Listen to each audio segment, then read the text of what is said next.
Welcome to Charlottesville, Virginia, truly a city of food. But where does all the extra food go? The food people don't eat. It gets wasted. By any measure, the amount of food the U.S. wastes is shameful. 40 to 50% of all food produced ends up in the landfill. That means every person in the country throws away 3,000 pounds of food a second. And Charlottesville is not immune. 551 million pounds of food sit in our landfill, where it decomposes into methane, a greenhouse gas 25 times as poisonous as the carbon dioxide our cars emit. All that waste costs money.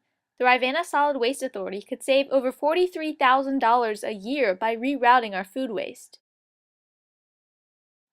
At the same time, many people in Charlottesville don't know where their next meal will come from. 17.9% of people in Charlottesville are food insecure. That means 7,640 people don't have access to adequate nutrition. 2/3 of those people depend on the federal SNAP program, formerly known as food stamps, which is facing $8.6 billion in cuts. The remaining third have incomes too high to qualify for SNAP, but too low to secure nutritious food. Food banks, food pantries, and shelters that rely on donations can help. But what types of food gets donated? Non-perishables with high amounts of sodium, added sugars, and chemical preservatives that are highly processed and calorically dense, but nutrient poor. So why don't grocers donate their extra fresh, nutritious food? One barrier is liability concerns. While the federal Bill Emerson Good Samaritan Act of 1996 relieves all entities that donate food from liability, some grocers aren't aware of it. One Charlottesville location of a national chain grocery store donates the standard non-perishable dry goods and frozen meat, but it doesn't donate unsold produce, fresh meat, or even canned goods for fear of litigation. A manager cited the company's desire to avoid the risk of a lawsuit or having its name called into question, but he had never heard of the Good Samaritan Act. However, another company in Charlottesville has taken full advantage of the Good Samaritan Act. I did a little bit of research. I actually remembered a friend of mine. I dumpster dove in college a lot. And we ran into this problem where grocery stores would literally be throwing chemicals in their dumpsters to prevent us from dumpster diving because they were afraid that we'd eat something rotten and then sue them, which does happen.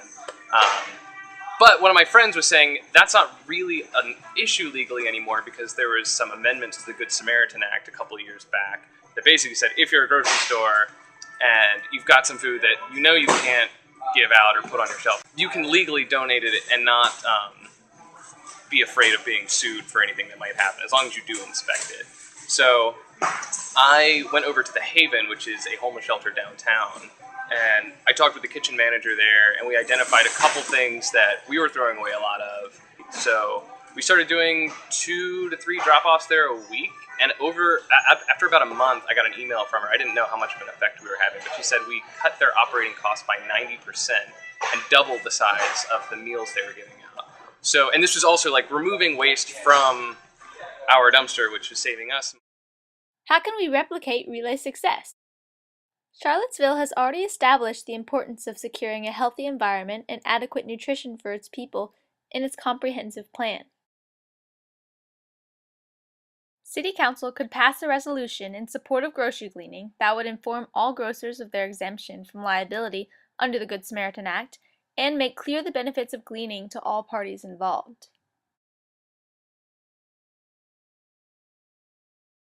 Relay Foods also donates to the Salvation Army, the Society of St. Andrew, and others. The items they donate get placed on a shrink shelf in the cooler. Gleaners know exactly where to go to collect the food, and they can come by and pick it up at their convenience. Sam Fisher of Relay Foods and Mike Waldman of the Society of St. Andrew say that communication, reliability, and consistency are key in any successful gleaning operation. Reduced trash pickup fees are an economic incentive to grocers, but time is money, so donation needs to be logistically as easy as possible for grocery stores. At the same time, gleaners need to know exactly where and when to pick up the food. City Council could facilitate the coordination of grocers and gleaners by creating a master list with information about what types of food grocers have and gleaners need, and where and when to pick it up. The list could be located on the city website so that all parties know where to access it. The price would be minimal, but the city could use money saved in reduced landfill operational costs. In sum, City Council could take action to enable grocery stores to glean from their stocks so that surplus food could be recovered and donated to the food insecure in Charlottesville.